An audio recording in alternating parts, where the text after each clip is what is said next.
저는 지금 순창중학교에 재학 중인 2학년 이준혁 청소년 기자입니다. 네.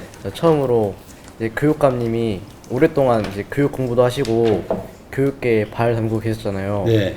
그러시면서 교육감님 가장 중요하게 생각하시는 교육 가치가 무엇인지 궁금합니다. 교육하고 관련해서 가치요? 네. 다양한 가치를 생각해 볼 수 있는데 저는 딱 하나만 꼽으라고 한다면 도전을 꼽고 싶어요. 네, 도전. 교육하고만 관련된 도전이 아니라 내가 이제 살아가면서 쭉 보니까 삶이 무엇일까 이렇게 반출을 해보면 계속해서 내가 일정하게 목표를 세우거나 내가 하고자 하는 걸 정해놓고 그것을 향해서 계속 도전했던 것 같아요. 도전했던 것 같아. 그래서 그 도전했던 게 이루어지기도 하고 실패하기도 하고 뭐 이렇게 되죠. 그러면 또 실패한다고 해서 다 의미가 없는 게 아니라 실패를 하면 왜 내가 실패를 했지? 이걸 또 생각하면서 내가 성장하고 배운 것 같아요. 도전을 가장 좋은 가치로 얘기하고 싶습니다. 네. 그 다음에 예. 그 교육감님 정책 중에 네. 그 지역 소멸 위기 대응위원회가 있잖아요. 예. 그 정책을 실행함으로써 네. 얻는 그게 무엇이고 그 정책을 실행함으로써 얻는 효과가 무엇인지 궁금합니다. 네네. 지금은 이제 그러니까 지역 소멸이라고 하는 게 여러분들 알다시피 사람도 줄어들고 사람이 적어지면 그 지역의 산업 뭐 관련된 게 다 죽어버리고 없어지잖아요. 네. 그렇게 되다 보니까 지금 우리 전북은 인구도 계속 줄어들고 있고 여러 가지 산업적인 면도 줄어들면서 좀 지역 소멸의 위기에 처해 있어요. 이걸 이제 극복하기 위해서 제가 지역 소멸 대책 특별위원회를 제안을 했어요. 어떤 사람들에게 제안하냐면 도지사, 그 다음에 시장, 군수, 순창 같으면 순창 군수도 참여해가지고 교육감, 도지사, 순창구수, 전주시장 다 모여가지고 우리 전북이 이러이러한 상황에 처해 있으니까 이거를 한번 같이 극복해 갑시다.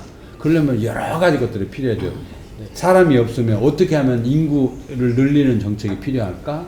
어떻게 하면 교육을 잘 해가지고 이쪽으로 교육 때문에 돌아오게 할 수 있을까? 어떻게 하면 산업을 발전시켜가지고 우리 지역의 사람들이 여기서 취직하고 여기서 먹고 살고 다른 지역에서도 여기 올 수 있을까? 이걸 함께 논의해보자는 거예요. 그게 이제 지역소멸 대응 특별위원회. 그 요즘같이 인공지능이 발달한 시대에 네. 학교 교육은 어떻게 그 대처해야 된다고 생각하시나요? 네. 인공지능이 뭐예요? 인공지능이 뭐냐고요? 뭐예요? 그러니까 AI AI가 뭐죠? 스스로 어. 이제 판단하고 어. 답을 내주는 그런. 스스로 판단하고 답을 내주고 AI 시대 아까 질문이 뭐였죠? 인공지능이 발달한 시대에 네.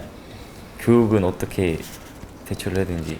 원래 우리가 교육을 받는 이유가 아이 태어나가지고 이렇게 일정하게 여러분들은 학생이지만 지금 여러분들이 스스로 모든 걸 할 수 있는 상황은 아니잖아요. 네. 뭔가 스스로 나가가지고 자기가 판단하고 자기가 행동하고 자기가 책임질 때까지는 여러 가지가 필요하단 말이에요. 여러분들 법으로도 여러분들은 무슨 촉법소년 이런 얘기 들어봤죠? 네. 그 다음에 형법에 보호되는 그 아이들의 나이고 그 다음에 미성년자 이런 말도 들어봤죠? 네. 그게 다 법으로 정해놓아서 아직은 이렇게 커가는 과정입니다. 그러니까 보호해 주십시오. 이런 것들을 그 시스템으로 만들어 놓는 거예요. 근데 AI 같은 것은 이제 우리가 생각하지도 못한 이제 이런 사회로 딱 왔잖아요. 그럼 기존에 있는 거하고 달라질 수밖에 없잖아요. AI 혹시 활용하는 거 있어요? 챗 GPT나 뭐 이런 거 해요? 네, 활용해 보니까 어때요? 필요해요? 필요해요. 유용하죠? 사람은 유용하다고 생각하면 계속 쓰게 되겠죠. 계속 쓰는데 그게 사람보다 그 AI를 믿을만 해요. 어때요? 가끔씩 이상한 정답도 하고 그러잖아요. 바로 그런 점이 생긴다는 거예요. 우리가 예상하죠. AI가 사람들보다 훨씬 기억력도 뛰어나고 우리 지난번에 이세돌 그 바둑 우리가 둘 때 네. 이세돌 구단이 그 뭐였죠? 알파고를 한 게임 이겼어요. 앞으로는 인간이 기계를 이길 수는 없습니다. 유일하게 이세돌이 이겼고 이미 그때 알파고보다 훨씬 더 이게 발달돼 버려가지고 이제 인간은 이제 못 이겨요. 실제로 못 이깁니다.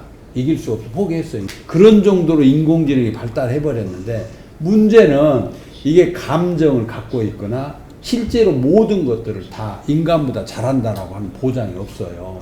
그러면 내 필요한 것도 이것들은 잘 인공지능으로 이렇게 인용을 하거나 내가 활용을 하되 얘한테 모든 걸 다 맡겨갖고 얘가 시키는 대로 조종당해버리면 내가 어떻게 되겠어요? 자율성이 다 없어져 버리잖아요. 그러니까 스스로 판단하고 스스로 생각하고 판단하고 행동하고 책임질 수 있는 사람이 필요해요. 그러려면은 의존만 하지 않고 스스로 할 수 있는 것들이 필요하기 때문에 이 스스로 하려면 역량을 키워야 될 거 아니에요. 책도 있고 지식도 필요하고 진짜 본인들도 해보고 의심해봐. 이게 AI는 이렇게 응답을 했지만 진짜 이렇게 할까? 내가 직접 확인해봐야 되죠. 그런 능력을 키우는 쪽에 교육이 있어야 된다고 봅니다. 그래서 제가 독서 300 프로젝트라고 하는 것을 제안한 것도 AI 시대가 오면 올수록 스스로 판단하는 힘을 기르는 게 더 중요하니까 이 스스로 판단하는 힘을 기르려면은 더 독서 같은 걸 통해서 역량을 키워야 되겠다. 이렇게 생각해서 그런 교육도 동시에 해야 된다고 봅니다. 어떻게 하면 공부를 잘할 수 있나요? 어떻게 하면 공부를 해봐서 본인 생각은 어때요? 어렵다. 어렵다. 공부하는 게 어렵다. 공부하기 싫어요? 네. 왜 하기 싫어요? 어려워서. 어려워서 많은 사람들이 공부를 머리로 한다고 생각하지만 제 경험으로는 엉덩이로. 엉덩이가 얼마나 내가 일어나지 않고 이걸 한번 봐야 되겠다 하고 이게 보는 것도 의무적인 거 아니라 호기심이었어요. 왜 이건 이렇게 돼? 의심부터 해야 돼. 뭐 이렇게 했는데 그냥 어렵다가 이해가 안 가면 물어봐야죠. 누구한테인가? AI한테도 물어보고 이해 갈 때까지 물어봐야 돼. 그거 하나를 하다 보면 쾌감이 이게 잘 몰랐었는데 이게 왜 그런지 몰랐었는데 그걸 막 고민하다가 이게 한번 그러니까 이게 되는구나 하고 딱 알면은 자기도 모르게 몸에 전율이 쫙 올 거라고 생각해요. 바로 이거구나. 그런 것들을 계속 찾아가는 게 공부라고 생각해요. 본인이 확인하고 싶은 거, 본인이 공부하고 싶은 것부터 하세요. 남이 시키는 걸 하니까 어렵죠. 본인이 제일 싫어하는 건 어떤 게 제일 쉬워요? 좋고? 게임이 제일 쉬워요. 어느 정도 해봤어요? 하루에 어. 1시간? 하루에 1시간? 많이도 안 내. 축소한 거예요. 한 정도. 게임이 그렇게 좋으면 제가 이런 얘기 해도 될지 모르겠지만 밥도 먹지 말고 게임만 막 잠도 자지 말고 이 게임을 완전히 돌파해버려야 되겠다. 엉덩이에 내가 앉고 뛰지도 말고 오줌 마려워 참고 막 하면서 게임에만 몰두해갖고 죽도록 한번 파보세요. 그렇게 해본 적 있어 없어? 없죠. 그렇게도 한번 해보세요. 진짜로 자기가 좋아하는 일에 죽도록 한번 매달려 보는 거예요. 그러다가 보면은 내가 생각했던 거하고 다른 것들이 생길 거예요. 그렇게 하나하나 찾아가고 그 과정을 아까 말한 도전이라고 저는 생각하는 거예요. 그러니까 대충 하는 게 아니라 본인이 생각할 때 중요하다고 생각하고 미치도록 해보고 싶은 것을 한번 올인해하고 한번 해보세요. 진짜로. 그렇게 해보다 보면은 새로운 길을 찾을 거고요. 공부를 어떻게 하면 잘하냐고 이렇게 물어봤잖아요. 공부라고 하는 게 책만 읽는 게 공부가 아니라고 난 생각해요. 운동을 잘하는 축구 선수는 축구를 어떻게 하면 이게 잘할까 하는 게 공부일 거야. 게임을 하는 사람은 게임을 더 재밌게 만드는 게 어떻게 하면 그러지? 게임 때문에 찾아다 보면 게임 중독돼 가지고 어떤 애들도 있고 게임 선수로 그 누구지? 유명한 선수 있잖아. 페이커. 그 사람처럼 그 대단한 사람이야.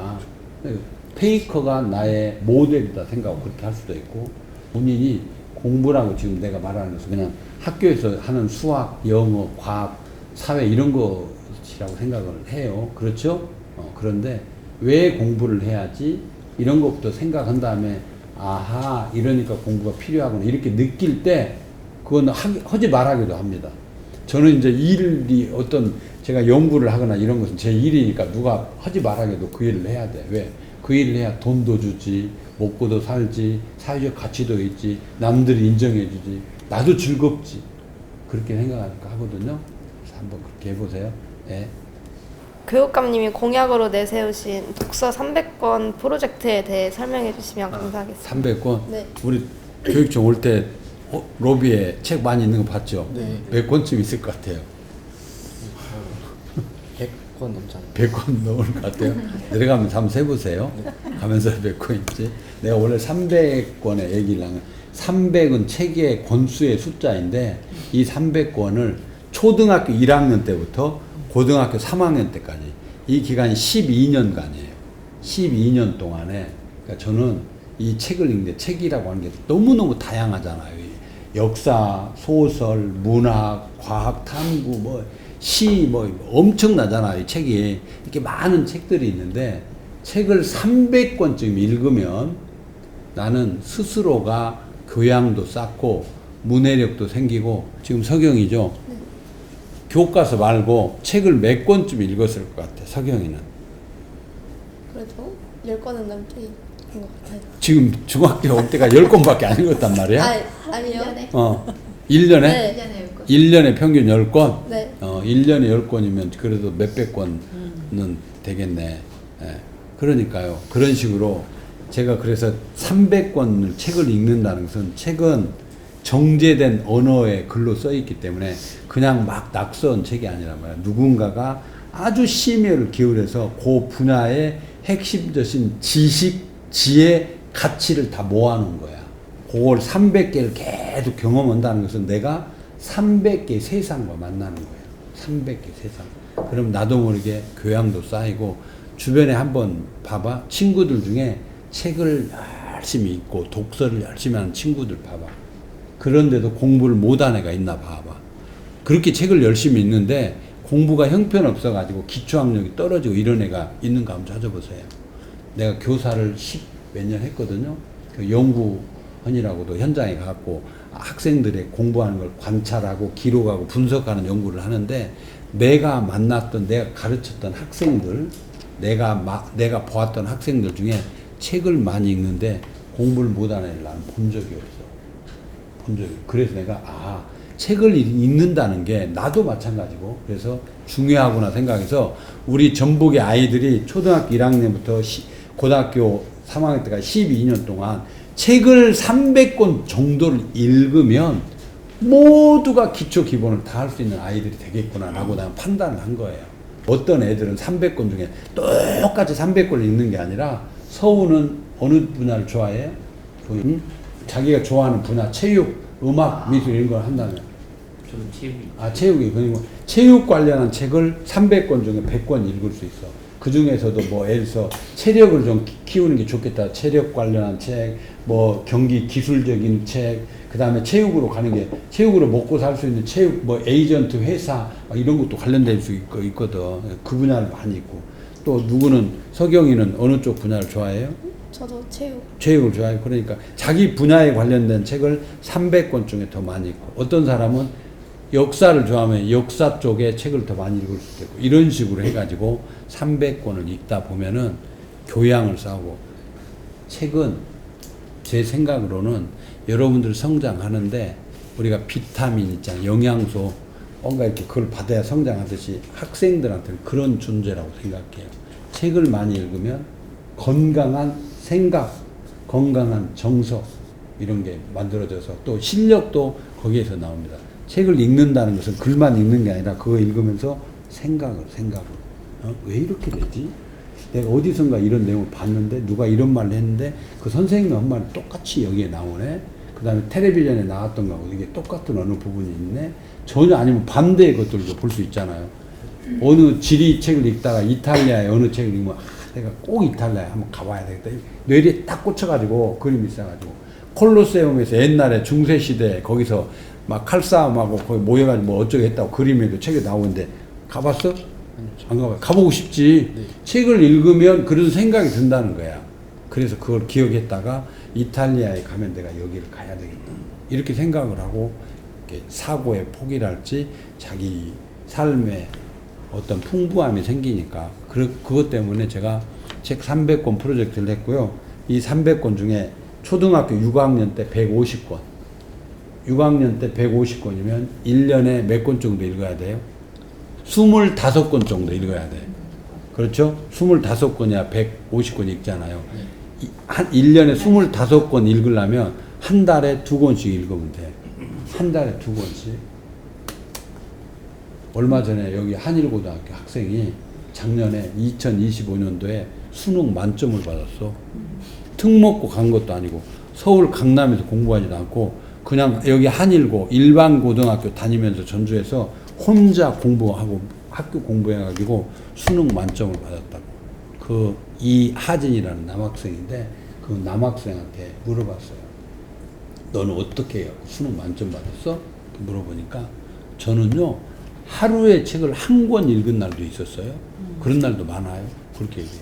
책을 하게 잡으면 읽어보면 하루에 한 권 마음 먹으면 한 3시간, 4시간이면 책을 읽습니다. 두께에 따라 좀 다를 수도 있지만 얇으면 더 빠를 수도 있고 또 책이라고 하는 게 뭐 깊이 정독도 해야 되지만 필요한 부분을 또 이렇게 중심으로 읽을 수도 있으니까요.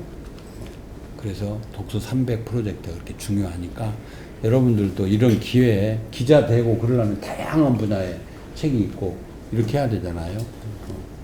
그랬으면 좋겠습니다. 네. 교육감님이 전북에 있는 학생들에게 꼭 해주고 싶은 말씀이 있으시다면 어떤 건지. 전북에 있는 학생들한테 꼭 해주고 싶은 얘기는요. 내가 전북에서 태어나고 싶어서 태어난 건 아니잖아요. 순창에 태어났잖아요. 내가 선택한 게 아니라 우리 어머니 아버지에 의해서 내가 여기서 태어났단 말이에요. 이게 운명적인 걸로 나왔는데 아니 내가 북한에서 태어날 수도 있잖아요. 예를 들면은 내가 미국에서 태어날 수도 있고 좋은 나라 선진국의 나라에 태어난 것이고 아프리카 아주 먹는 것도 굶는 데서 태어날 수도 있어요. 그건 그 태어난 사람의 잘못이 아니에요. 전북에서 태어난 아이들도 마찬가지입니다. 그런데 우리 전북이 세계적으로 보면은 그래도 한국이라는 나라가 선진국 반열에 있으니까 행운아예요. 그런데 우리나라만 보면 아이고 나는 왜 서울에서 안 태어났을까? 왜 나는 부잣집 아들로 태어나지 않았어? 이렇게 생각할 수 있는 건데 그런 건 다 부질없는 생각이에요. 내가 선택할 수 없기 때문에.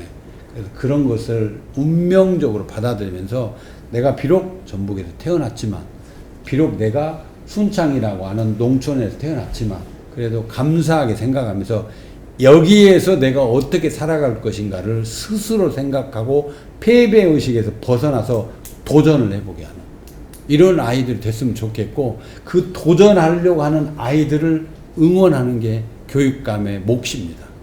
그래서 그건 학교 안에서 도전이 있을 수 있고 학교 안에서 친구들하고 할 수도 있고 많이 있잖아요. 이런 거 파악해가지고 차별 없이 전주는 뭐 문화적 혜택이 좀 좋고 순창은 좀 덜한데 순창 애들이라고 해서 순창 그거 지원 안 하고 이런 게 아니라 어디에 아이들이 있든지 간에 그런 기회를 주려고 하는 게 교육감의 마음이니까 좀 패배의식을 딛고 전북 애들이 도전해보자 이렇게 그 얘기를 하고 싶어요. 전북 아이들한테. 네.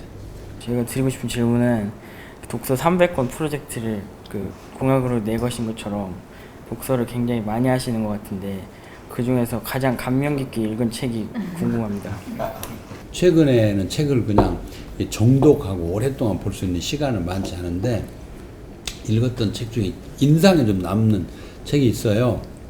그게 마이클 샌델 교수가 지은 공정하다는 착각이라는 책이 있어요. 공정하다는 착각.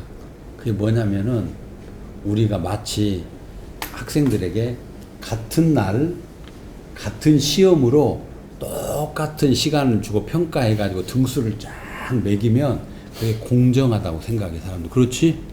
그런데 원래 얘는 집이 부자여가지고 과외도 받아. 부모님 막 돈 줘가지고 과외도 받고 얘는 아주 너무 돈이 없어가지고 오히려 엄마가 아파가지고 일터에 나가. 얘는 아르바이트 하면서 지가 일하면서 학교 다니고 있어.